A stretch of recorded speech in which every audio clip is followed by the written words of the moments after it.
Yuk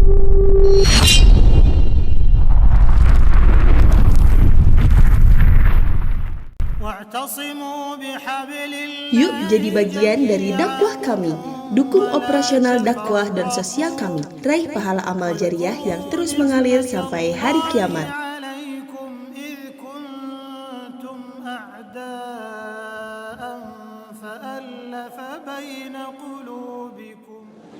Bismillahirrahmanirrahim. Ada halaman 70. Makna qasad shadaqatun min malin wa ma jadallahu 'abdan bi'aqwin illa izzan wa ma tawadha'a ahadun lillahi illa rafa'ahu Allahu azza wa jalla. Makna qasad shadaqatun min malin wa ma jadallahu 'abdan bi'aqwin illa izzan wa ma tawadha'a ahadun lillahi illa rafa'ahu Allahu azza wa jalla. Mana qasad shadaqatun min malin wa ma jadallahu 'abdan bi'aqwin illa izzan wa ma tawadha'a ahadun lillahi illa rafa'ahu Allahu azza wa jalla. Mana qasad tidaklah akan berkurang shadaqatun zakat atau sedekah min malin dari harta wa ma jadallahu dan Allah tidak akan menambahkan abdan kepada seorang hamba bi'aqwin yang memberi maaf illa izzan kecuali bertambah kemuliaannya wa ma tawadha'a ahadun dan tidaklah seseorang bertawadhu lillahi karena Allah illa rafa'ahu Allahu azza wa jalla kecuali Allah akan mengangkatnya. Rawahu Muslim, hadis riwayat Muslim. Halaman 70, judulnya jangan lupa mengeluarkan zakat. Zakat menurut bahasa artinya berkembang. Dalam bahasa Arab disebut an-numu. Ini berarti dengan mengeluarkan zakat jangan khawatir akan berkurang hartanya. Justru dengan mengeluarkan zakat hartanya akan bertambah dan berkembang. Betul Bu? Betul? Masalahnya kenapa umat Islam rada ngedulnya karena zakat? Teorinya mah tahu zakat itu bakal bertambah, dan hadis yang barusan juga sudah pada tahu zakat itu tidak akan mengurangi hitungan kalkulasi harta kita. Masalahnya kenapa ya kebanyakan umat Islam masih enggan mengeluarkan zakat. Karena dengan zakat akan bertambah barokah, penghormatan, penghargaan, dan bertambah kepercayaan di samping bertambah pahala. Nabi Muhammad SAW bersabda, "Ma naqasat shadaqatun min malin wa majadallahu 'abdan bi'aqwin illa izzan wa ma tawadha'a ahadun lillahi illa rafa'ahu Allahu azza wa jalla." Dalam hadis ini diungkapkan dengan kalkulasi uang yang kita miliki tidak akan berkurang secara jumlah ketika dikeluarkan zakat. Menurut Ibnu Taimiyah, ternyata yang akan berkembang itu bukan hanya harta orang, bukan hanya hartanya saja. Innama la zakat laisa faqat huwa alladzi yanmu wa yadhhar.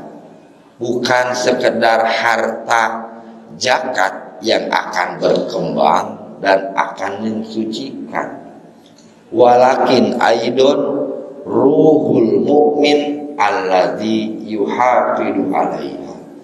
Tetapi yang akan berkembang dan akan bersih ruhul mukmin, ya, diri seorang mukmin alladzi yuhafidu alaiha, yang senantiasa menjaga zakat. Rata-rata di kita kalau sudah mengeluarkan zakat, lulus atau bunga, lulus atau bunga, ya kan? Ya, tinggal pertanyaannya, ketika kita mengeluarkan zakat, seharusnya ruhul mukmin, ruh kita yang mengeluarkan zakat itu sama yanmu wa yadhhar. Dalam arti yanmu wa yadhhar itu kita merasa lebih percaya diri dan merasa yakin zakat yang kita keluarkan itu tidak akan hilang. Tapi itu tadi di kita mah ketika dikasih tahu zakat Raja Medud setelah mengeluarkan zakat pasrah ibunya dikeluarkan zakat bagus. Ya, itulah keadaan di kita. Jadi sekali lagi pertanyaannya, betul Bu, zakat itu akan berkembang? Seharusnya secara bahasa zakat itu artinya berkembang. Itu tadi sekali lagi kita baru hafal dalam masalah teori. Berikutnya, zakat juga secara bahasa bisa berarti bersih. Berarti zakat berfungsi untuk membersihkan jiwa dari sifat bakhil dan rakus. Demikian juga zakat berfungsi untuk membersihkan harta dari kemungkinan usaha-usaha yang tidak jelas kehalalannya. Ini makna yang kedua dari zakat, yaitu at-tahur, yaitu suci, ya, mensucikan. Yang dimaksud zakat itu mensucikan, satu, mensucikan bagi dirinya, dan yang kedua mensucikan dari harta yang kita miliki, karena belum tentu kita bisa menjamin harta yang kita miliki itu halalan thayyiban. Dalam ayat disebutkan khudh min amwalihim shadaqatan tutahhirhum wa tuzakkihim.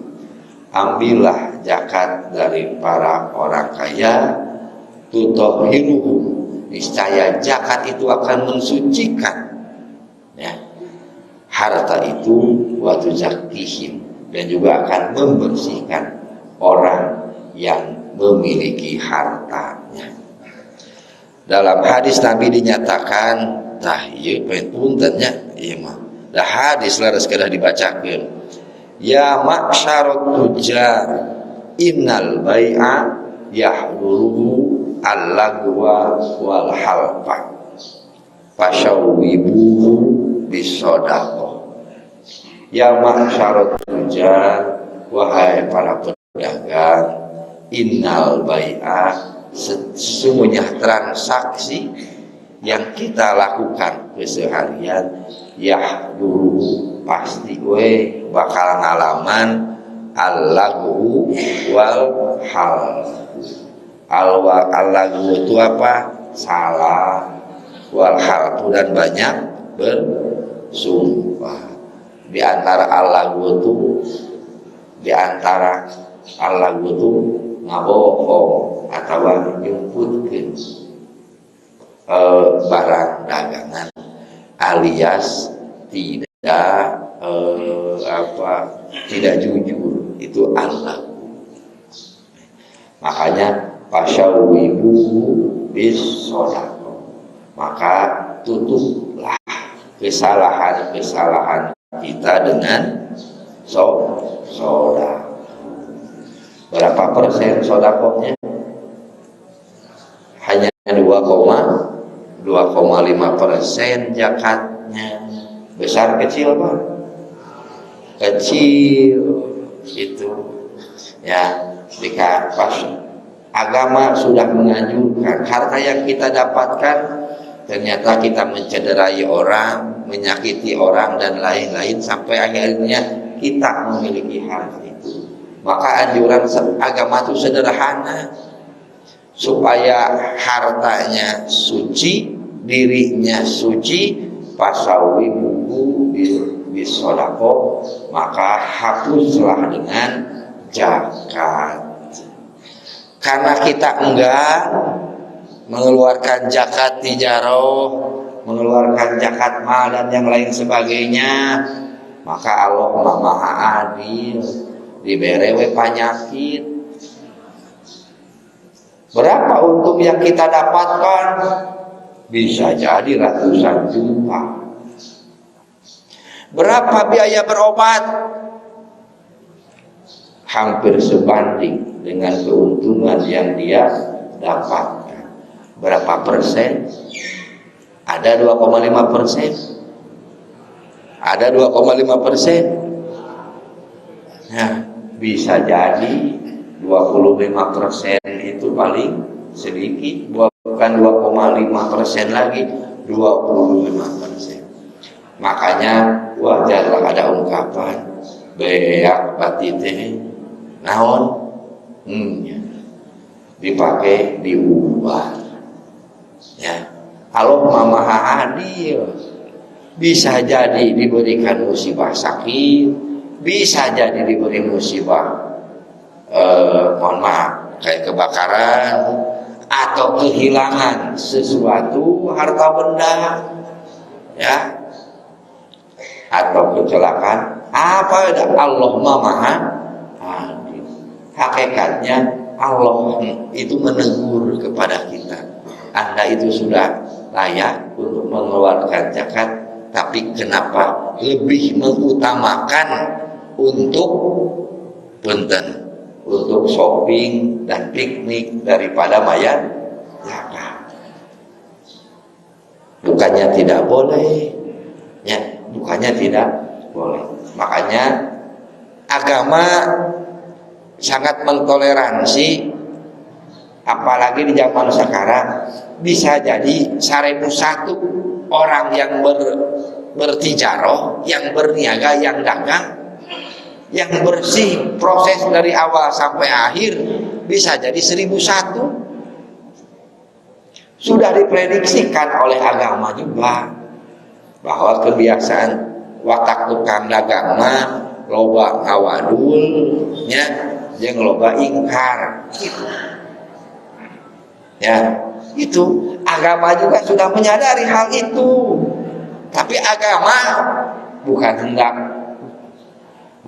mendukung praktek seperti itu.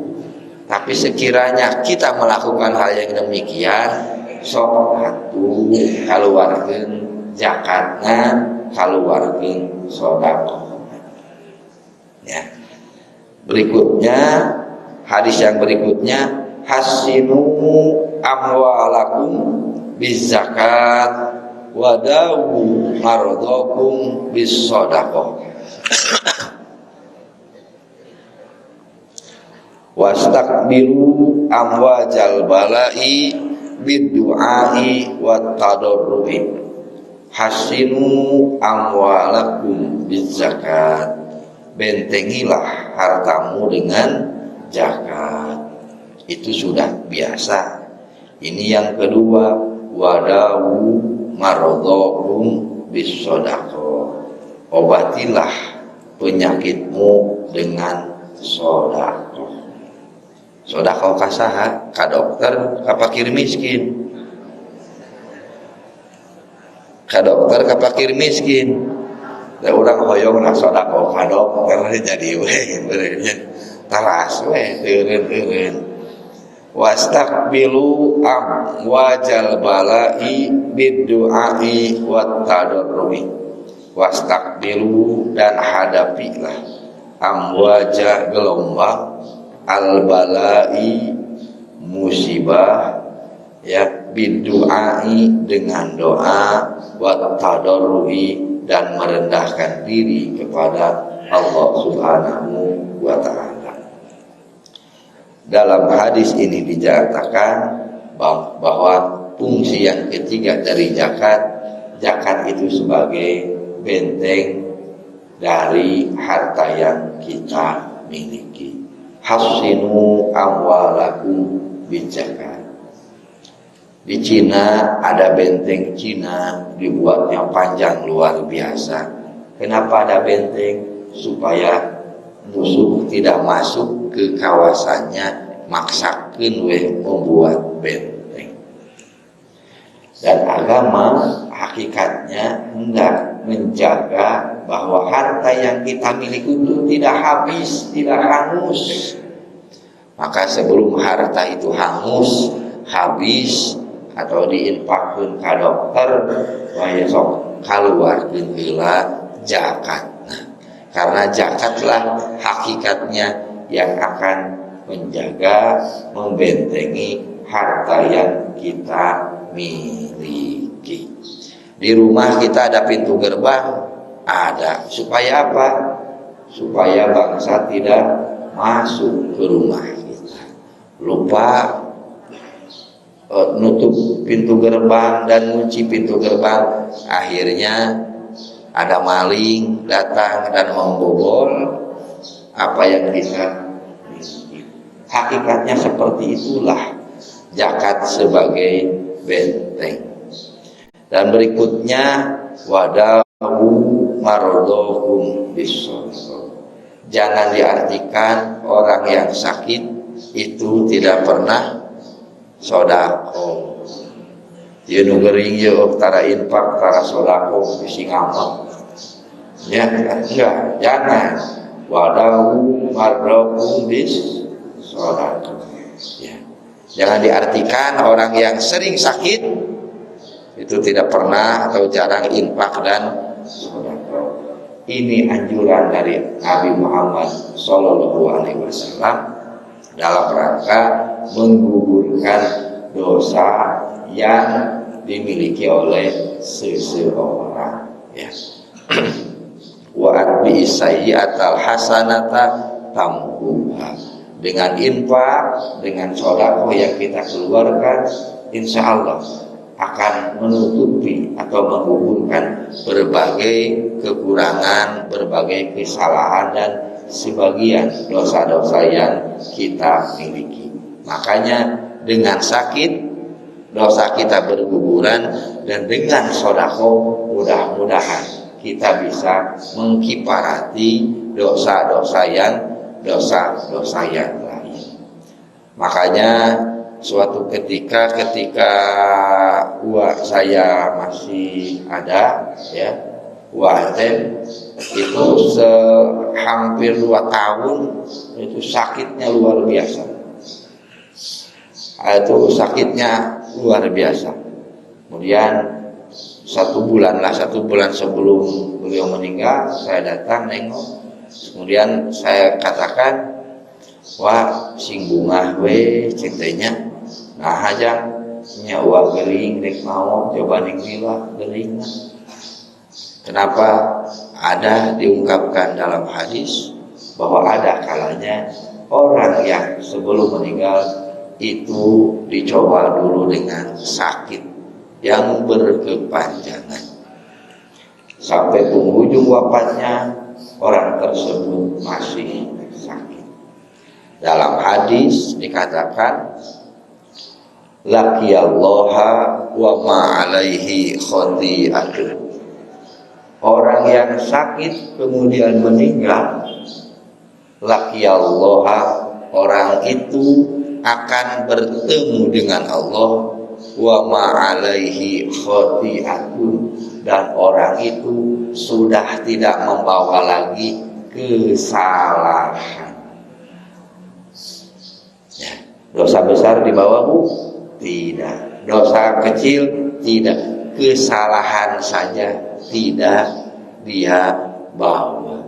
Berarti seolah-olah orang itu mati kayaumin waladatu ummuhu, seperti orang mati yang baru bayi yang baru dilahirkan dari rahim ibunya.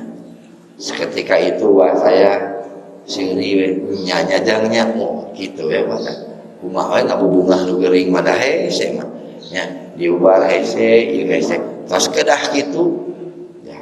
Terpaksa saya ungkapkan sebuah hadis itu dari sadalah bisa reda dan lain-lain sebagainya. Jadi sekali lagi, bila mana ada diri kita, saudara kita yang sakit, ya hakikatnya dengan sakit itu menggugurkan dosa-dosa kita. Sampai ujung hayatnya terus sakit. Sekali lagi, agama memberikan kesempatan dengan sakitnya orang tersebut, hakikatnya sedang membersihkan dosa-dosa orang itu sampai ketika waktunya orang itu tidak ada lagi dosa sedikit pun, bahkan kesalahan. Seketika itu orang tersebut laqiyallaha wa ma alaihi khati'atu. Orang tersebut akan menemui Allah dengan tanpa membawa apapun juga. Berarti dipastikan akan menjadi penghuni apa Bu? Dipastikan akan menjadi penghuni surga. Walaupun selama hayatnya yang orang tersebut harus menderita dengan sakitnya, ya, harus menderita dengan sakitnya. Makanya wastakbiru amwajal balai bidu'ai wa tadarrui, dan hadapilah bencana atau musibah dengan doa dan merendah diri kepada Allah Subhanahu wa ta'ala. Keterangan tersebut di atas menggugah kita bahwa satu, zakat tidak akan mengurangi harta. Dengan bertambah maaf justru akan bertambah mulia, bukan bertambah hina. Dua, dengan bertambah merendah diri justru akan bertambah tinggi harkat dan martabatnya. Dua, zakat berfungsi untuk membersihkan jiwa dan harta. Tiga, berdagang itu tidak akan mulus dari perbuatan-perbuatan yang melanggar, maka tutupilah dengan zakat. Keempat, zakat juga berfungsi untuk membentengi keamanan dan keselamatan harta, karena zakat akan menghilangkan iri hati dan kecemburuan sosial. Demikian banyak hikmah dan fadilah dari zakat, infak dan sedekah. Tentu saja setiap muslim tidak akan merasa rugi dengan mengeluarkan zakat. Hadirin ikhwatul iman rahimakumullah, terkait dengan zakat, zakat apakah syariat Nabi Muhammad Sallallahu Alaihi Wasallam atau syariat yang sudah ada sebelum Nabi Muhammad? Ya, sekali lagi, zakat apakah syariat khusus Nabi Muhammad atau ada sebelum agama Islam? Ternyata zakat itu sudah ada sebelum syariat Nabi Muhammad Sallallahu Alaihi Wasallam. Seperti makanya disebut dalam istilah usul fikih itu syar'un man qoblana, syariat yang ada sebelum Islam, syariat yang ada sebelum Islam. Di antaranya sholat, ya, sholat ada ketika zaman Nabi Muhammad, bukan? Sholat itu mulai ada ketika zaman Nabi Nuh alaihi salam. Demikian juga saum. Saum itu syar'un man qaulana, syariat yang ada sebelum agama Islam. Kemudian saum, dan yang sekarang itu adalah zakat. Sekarang itu adalah zakat. Dalam Al-Quran disebutkan yang pernah berdoa untuk senantiasa bisa berzakat itu satu Nabi Ismail alaihi salam, dan yang kedua Nabi Isa alaihi salam. Berarti ya, Ismail alaihi salam dan Nabi Isa alaihi salam. Berarti bisa jadi ajaran Isa alaihi salam itu juga ada syariat zakat, ada juga syariat zakat. Hadirin ikhwatu iman rahimakumullah, yang berikutnya kalau kita lihat dalam berbagai redaksi ayat Al-Quran, penyebutan zakat itu beragam, bermacam-macam. Satu, zakat itu disebut zakat. Zakat disebutnya dengan bahasa zakat. Contoh, aqimus sholat wa atu zakat. Kait dalam Al-Quran ada 30 ayat terkait perintah untuk mengeluarkan zakat. Dari 30 ayat itu 27 perintah zakat disandingkan dengan perintah sholat. Aqimus sholat wa atu zakat, itu jumlahnya ada 27 dari 30 perintah yang ada dalam Al-Quran. Kemudian ada ungkapan lain, ya, ada ungkapan lain tentang zakat. Nah, sebagaimana dalam surat At-Taubah ayat 103 yang ada di buku barusan 71, khud min amwalihim shadaqatan, ambillah zakat dari harta-harta orang kaya. Berarti ada dua yang saya ketahui. Satu zakat dan yang kedua sedekah.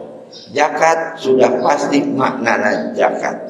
Dan yang kedua sedekah itu juga bedanya adalah utama zakat itu diungkapkan dalam Al-Quran dengan bahasa zakat. Sekali lagi, kewajiban zakat itu diungkapkan dengan bahasa zakat, tidak dengan bahasa yang lain, tidak dengan bahasa yang lain. Bagaimana terkait sedekah? Sedekah itu artinya zakat, tapi yang dimaksud bukan kewajiban zakatnya, tetapi teknis, bagaimana teknis tentang zakat itu tersendiri. Jadi teknis zakat dalam Al-Quran, dalam hadis diungkapkan dengan bahasa sedekah, dengan bahasa sedekah. Sedekah yang saya ketahui, teknis zakat dengan ungkapan sedekah itu ada dua. Satu, teknis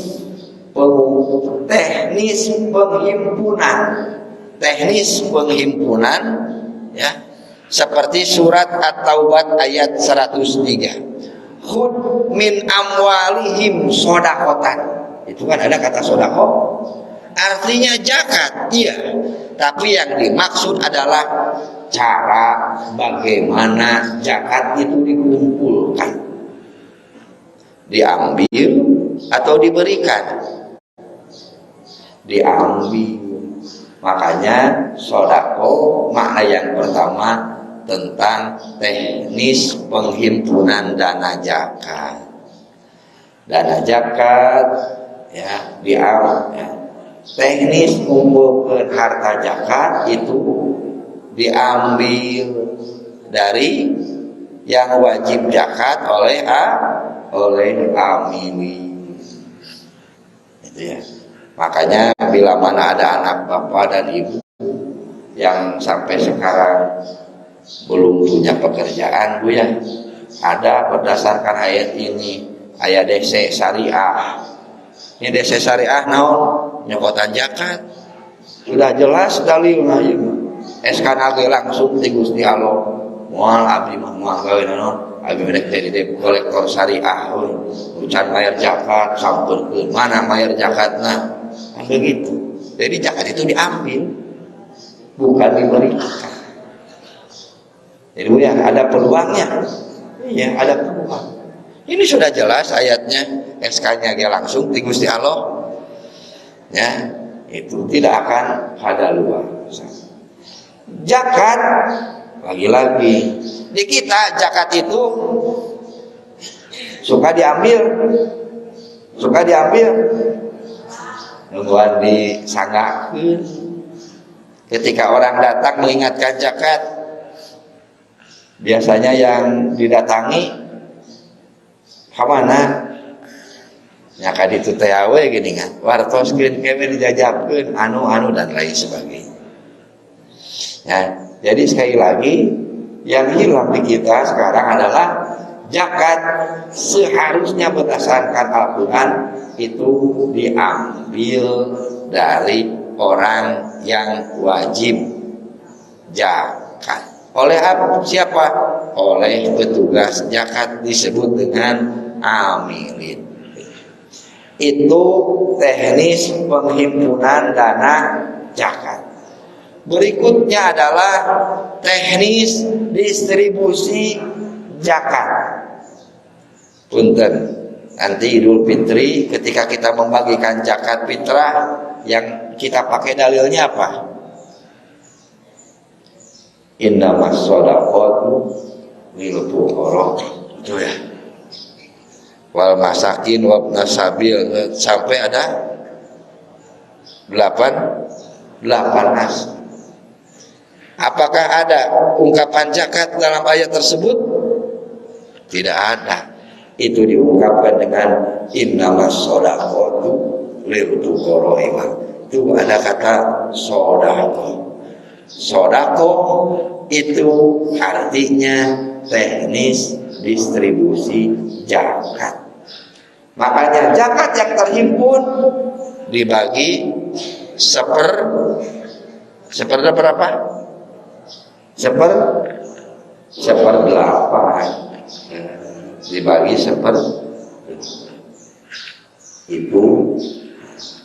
itu terkait teknis distribusi. Nah, berikutnya terkait dengan teknis kalkulasi ngitung zakat. Ya, ngitung zakat. Lagi-lagi dalam bahasa hadis itu diungkapkan dari dalam bahasa hadis itu diungkapkan dengan lafaz shadaqah. Dalam hadis tentang zakat mal atau zakat tijarah diungkapkan kunna nu'maru an nukhrija as-shadaqah minal mabi alladhi nu'idduhu. Begitu. Kunna nu'maru, kami diperintahkan an nukhrija, untuk mengeluarkan as-shadaqah. Shadaqah di sini ulama sepakat itu adalah zakat. Dari apa? Minal mabi alladinu, itu dari barang yang kita persiapkan.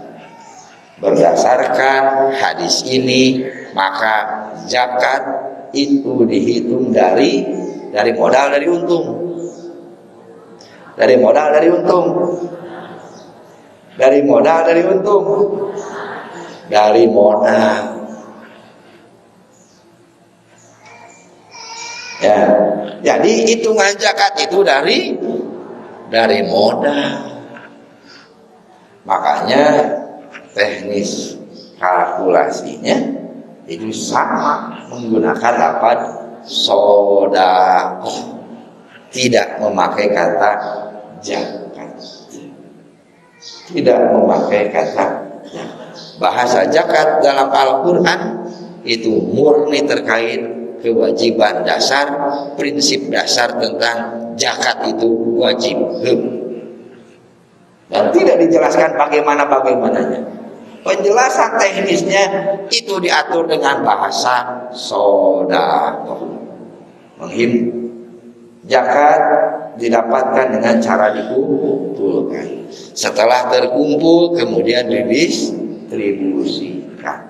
Termasuk, mohon maaf, amilin ada hak zakat, harus malu? Tidak.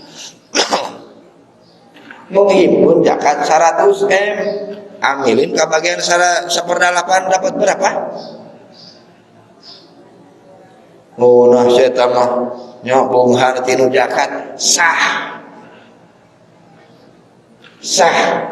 itu. Kita tidak perlu ini. Sah itu ada dasar hukumnya jelas dan itu dialokasikan.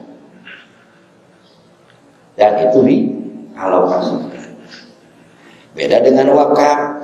Wakaf ada amil wakafnya, tidak. Wakaf tidak kebagian. Anu ngahimpun justru kabagian teh beratnya. Kudu ngama ngurkeun wakaf. Disebut nazir kan, itu tidak disebut amil wakaf itu. Nanti dan tugas nadir itu dunia akhir. Makanya nanti Idul Fitri kita menghimpun zakat banyak. Ambil 1/8-nya diambil oleh amilin, itu sah. Syar'i itu ya. Itu syar'i. Daripada memotong bantuan orang lain kemudian kita potong, itu mah tidak syar'i. Ini mah jelas bukan potongan, ini mah bagian bukan potongan. Bagian yang seharusnya diterima oleh al-amilina. Kemudian teknis kalkulasi menghitung itu dari modal. Berarti ngitung modal itu bagaimana? Ya lebih sederhana mah, belanja berapa kali 2,5% udah selesai. Ya, kan gitu. Ya saya mah rugi. Kenapa tidak mengeluarkan zakat? Mudah rugi cenah usaha. Betul atau tidak? Sekali lagi zakat itu tidak ada kaitannya dengan untung rugi. Zakat mah kaitannya dengan kewajiban terkait kita memiliki harta dan ada hak harta dari yang kita miliki itu mengeluarkan zakat. Ya, itu mengeluarkan zakat. Banyak juga yang protes, ya mohon maaf, ya kan zaman sekarang mah ada usaha yang modalnya itu luar biasa, untungnya masih sedikit, tapi modalnya banyak. Nanya, itu adil atau cenah agama teh, atau bangan sah usaha nu kitu, ya bagi saya katakan lafaz sodako itu terdiri dari 3 huruf, sod, ya, dal, dan kop. Sod, dal, kop itu semakna dengan kata al-iman. Semakna dengan kata al-iman. Kan iman itu artinya atas riku bil qalbi, membenarkan dengan hati. Makanya sedekah itu, zakat itu hakikatnya harus dibarengi dengan keimanan dalam diri kita masing-masing. Dari hadis yang awal kita baca, mana kosot sodakotun min malin, kan itu teknis kalkulasi ya. Ternyata secara jumlah tidak berkurang zakat itu. Nominal berkurang tapi nilai bertambah, kan tidak ngerti. Harusnya 10 kurangi 3 teh 7. Sementara ini lebih, bukan 7 jawabannya. Makanya mana kosot sodakotun min ma'ruf. Hakikatnya agama hendak mengatakan tos ulah seueur diemutan nya, ulah loba di itu ngaluarkeun zakat. Loba di itu ngaluarkeun zakat moal jadi ngaluarkeun acan habeun we ngitu teu jadi. Ada uang sok kaluarkeun zakat, ada uang sok kaluarkeun zakat, ada uang sok kaluarkeun. Bila mana uangnya tidak ada, tinggal ditulis sebenarnya kewajiban zakat saya sebenarnya. Makanya hadirin rahimakumullah, terkait dengan zakat ini pertanyaannya adalah ya, zakat itu, aturan zakat itu mau diterima oleh akal, mau diterima oleh hati. Itulah yang dimaksud dengan kata sodako dalam teknis zakat. Termasuk mengeluarkan zakat fitrah, ya kan itu juga sama dengan lafaz sodako. Mengeluarkan zakat fitrah, apakah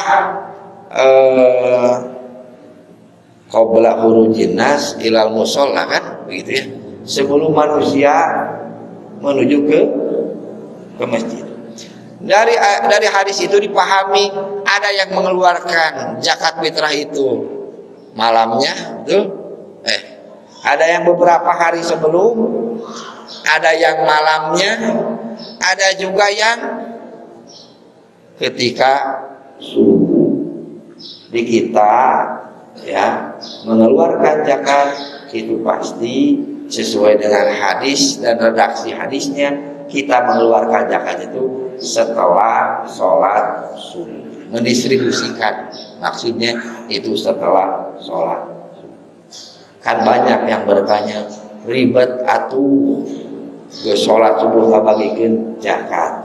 Makanya sekali lagi, aturan zakat itu mau diterima dengan akal, mau diterima dengan hati, dah selesai. Itulah yang dimaksud dengan kata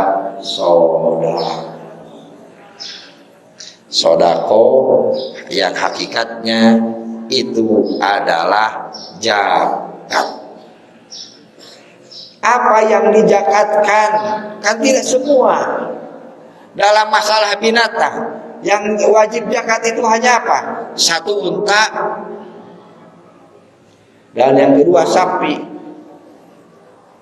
Kenapa kuda tidak terkena harta zakat? Padahal lebih banyak kuda daripada sapi ketika di zaman Nabi. Dan aturan nanti itu kuda mah teu aya zakatna, tos selesai. Ini bagaimana dengan himar?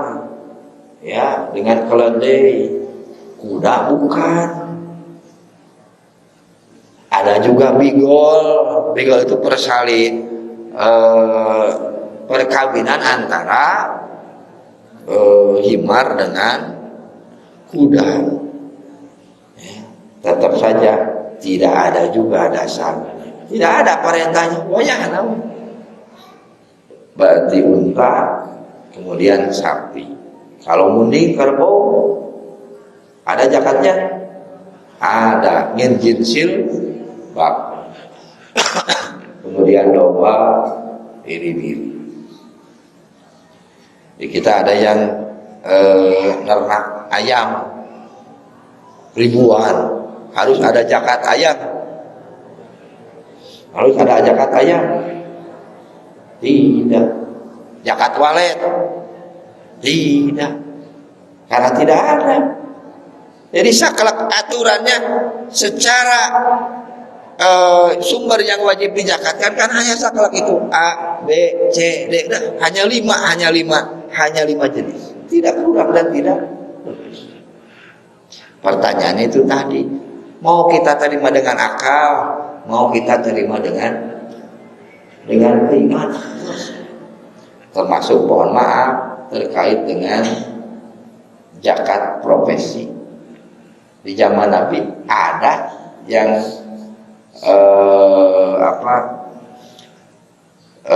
istilah profesi sudah ada, sudah banyak yang ahli, yang profesional di zaman Nabi. Nabi menyuruh untuk mengeluarkan zakatnya, ternyata tidak juga. Oleh karena itu, sampai saat sekarang di Persatuan Islam bahwa tidak diakui adanya zakat profesi. Kenapa? Teu aya di dituna. Ya, teu aya di dituna. Ya, para profesional di zaman Nabi itu banyak. Ya, banyak. Ketika hendak ada zakat profesi, dari mana ngambil nisabnya, kan gitu. Apakah ke pertanian, kalau ke pertanian 5% atau 10%, ya, ke perdagangan 2,5. Kan ini juga tidak ada biasanya. Jadi disebut dengan di kita itu infak wajib. Jadi tidak ada istilah zakat profesi. Kenapa? Tidak ada di dituna. Makanya mohon maaf, ada kecemburuan dari berbagai orang. Yang dagang dan jasa biasanya yang lebih banyak untung tukang dagang atau yang jasanya. Biasanya yang bergerak di bidang jasa itu lebih melipat. Tapi yang bergerak di perdagangan bisa diukur. Orang yang dagang wajib kena zakat, wajib. Berarti zakat perdagangan. Yang jasa ada tidak zakatnya. Sementara keuntungan lebih melipat besar. Makanya dikembalikan dalam Al-Quran, dalam Al-Hadis, hal-hal terkait teknis zakat diungkapkan dengan bahasa sodako.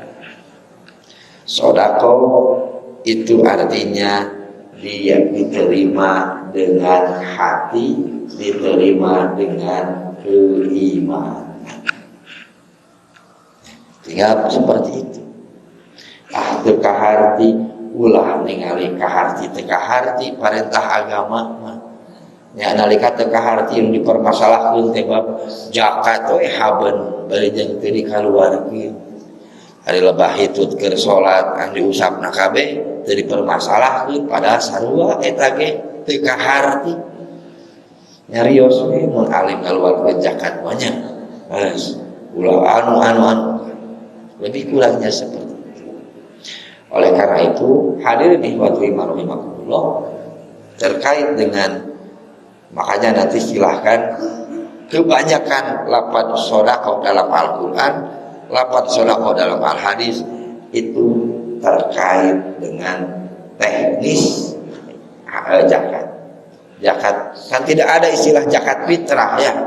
Yang ada itu apa? Shadaqatul fitri. Begitu? Ya kan? Yang ada itu ada zakat fitrah tidak ada, kalau lihat dari teks itu tidak ada. Yang ada itu shadaqatul fitri, dengan diungkapkan dengan bahasa apa? Dengan bahasa shadaqah. Apa yang harus dikeluarkan, kapan dikeluarkannya, bagaimana mengeluarkannya, kan tinggal ikuti saja aturan mainnya, selesai. Ya, ikuti saja aturan mainnya, selesai. Tidak harus mencampurkan akal kita dengan aturan agama. Kalau kita hendak mencampurkan urusan akal, silakan, jangan bawa-bawa agama. mangga we kumaha ka hartosna da leuwih ka harti mah teu ngaluarkeun zakat ceuk akad. Itu lebih ka harti. Makanya hadirin ihwatu iman rahimakumullah, dalam hadis yang lain ya, itu ada istilah sodakotin jariyatin, betul ya? Sodakotin jariyatin. Sodakoh jariyah menurut para ulama itu adalah artinya wakaf. Sodakoh jariyah itu artinya adalah wakaf. Wakaf tidak ada istilah wakaf tidak ada ketika di zaman Nabi, tidak ada. Di zaman sahabat juga tidak ada. Bahasa wakaf itu tidak ada. Wakaf itu ya ijtihad dari para ulama dan juga fuqaha, sehingga disebutlah istilah wakaf. Dalam hadis wakaf itu disebut dengan sodakotin jariyatin, dengan sodakoh jariyah. Sodakoh jariyah itu satu paket, berarti ada sodakoh yang tidak jariyah, betul ya? Sama dengan halnya waladin solihin. Apakah setiap anak atau harus anak yang soleh yang akan jadi ceng-celengan orang tuanya? Hanya anak yang soleh. Bukan setiap anak yang kita miliki itu akan menjadi tabungan orang tuanya, bukan. Bisa jadi banyak anak tapi tidak ada yang soleh, orang itu tidak akan mendapatkan tabungan apa-apa dari anaknya, anak kandungnya. Tapi bisa jadi ada sebuah keluarga tidak punya anak kandung tapi punya anak didik dan punya anak asuh. Bisa jadi anak didik dan anak kandungnya itu adalah waladin solihin. Pada akhirnya orang tua tersebut akan mendapatkan ceng-celengan dari anak soleh. Terkait dengan sodakotin jariyatin, sodakoh jariyah berarti bukan sodakoh saja. Tidak setiap sodakoh itu jariyah. Yang disebut wakaf itu harus sodakoh, harus jariyah. Dari jariyah ini adalah yang disebut dengan nazir wakaf. Bagaimana menjariyahkan. Makanya hadirin ihwatu iman rahimakumullah, wakaf diungkapkan dengan ungkapan sodakoh jariyah. Apakah setiap orang cenderung untuk melakukan wakaf? Ternyata tidak. Ya, kebanyakan lebih memilih infak, ngasih itu. Ini di luar zakat. Ya, sementara wakaf minim, gak mau nah tegengsi punya wakaf. Ya, kebanyakan kita milih infak, sementara ada harta abadi yang disebut dengan sodakotin jariyatin. Jadi tidak setiap orang yang banyak hartanya memilih jalur wakaf. Kebanyakan memilih jalur infak atau sedekah biasa untuk membelanjakan hartanya di jalan Allah Subhanahu wa taala. Kembali kepada apa? Kembali kepada keimanan orang itu masing-masing. Berikutnya, ternyata ketika ada orang yang mewakafkan, berarti ada keimanan dalam dirinya. Tapi lagi-lagi ketika hendak mewakafkan tanah natehan hese dijuju, hese ditehan, dipalih itu Yesus suratanana. Ya, mobil terasuh, motor terasuh, kudu kulun fang. Kajeun ngawakafkeun, merenu halus, merenu sesa. Terus beak bengkak di modalan anger gitu kene, pada akhirnya pilihannya itu wakaf. Ya kembali lagi kepada keimanan orang yang memberikan wakaf. Ya, nah dahayang nak merenu itu, ya kan? Inginnya mau ngasih yang nggak mau yang ini mah, lumayan sakit oke, ada keimanan ya ada keimanan untuk mengeluarkan. Makanya saya tidak aneh. Kenapa orang yang wakaf di mana we ngawakafkeun teh? Nah ada Umar mah di alun-alun ngawakafkeun teh. Umar bin Khattab kalau sekarang di Garut tuh alun-alun teh Umar diwakafkeun. Kan jelas di tengah kota dan hartanya mahal. Ini kita mau banyak yang di pinggiran susah dimanfaat. Bagaimana mau dimakmurkan? Nah, kembali lagi kepada keimanannya kita masing ada. Termasuk kenapa harta wakaf banyak digugat. Banyak yang menggugat harta wakaf. Banyak. Bagi saya mah tidak aneh. Mohon maaf. Yang menggugat harta wakaf siapa? Yang mewakafkan atau ahli waris? Ahli waris. Sama tidak kadar keimanan yang mewakafkan dengan ahli warisnya? Sama tidak keimanannya? Yang mewakafkan dorongan keimanannya, dia memberikan tanah yang luar biasa bagus. Tapi ketika orang tersebut meninggal, kemudian anaknya berpikiran, oh nah si bapak yang tadi wakaf kaharti kena dipakai dagangan, akhirnya digugat. Makanya waris rentan digugat. Itu sekali lagi kembali lagi kepada kadar keimanan orang yang menggugat waris itu. Ya, belum tentu sama dan bahkan bisa jadi beda luar biasa antara kadar keimanan orang yang mewakafkan dan para ahli waris. Dan kedahrudan tebut ya ayeuna. Tak kedahrudan uih karena keimanan kita masing-masing ya. Kembali lagi kepada keimanan kita masing.